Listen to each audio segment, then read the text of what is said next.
In this video, I compare Trust Wallet and Binance, two widely used crypto platforms, to help you decide which one best suits your needs at the moment. So I've been using both of these platforms, Binance and Trust Wallet, for the last 2 years. So I think I can show you and tell you everything that you need to know to make a good decision between the two of these, or just to gather information. And to add the most value possible, I divided this video into certain sections, and I'm going to start off with talking about platform overview. After, I'm going to talk about security and control, features and use cases, best for, and I'm going to make a final verdict. So let's not wait any longer and dive into the video right now. And please make sure you watch this video until the end. So let's talk about the platform overview.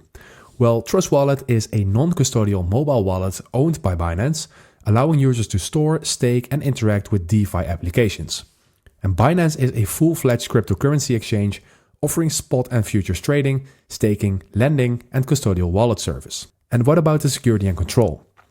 Binance funds are stored on the exchange, protected by security measures like two-factor authentication and SAFU insurance, and Trust Wallet gives full control over private keys, meaning only you can access your funds. And what about the features and use cases? Well, Trust Wallet is best for secure storage, DeFi access, and on-the-go crypto management. Binance, on the other hand, is ideal for active traders, offering advanced trading tools, passive income options, and fiat on-off ramps. And I would say that Binance is best for traders and investors looking for a complete exchange with multiple earning opportunities, and Trust Wallet is best for those who want full control over their private keys and easy access to DeFi. And let's make a final verdict between Trust Wallet and Binance. I would say choose Trust Wallet for a decentralized self-custody wallet experience, and pick Binance if you need a feature-rich exchange for trading and investment. And which one do you prefer? And which one do you use at the moment? Let me know in the comments down below.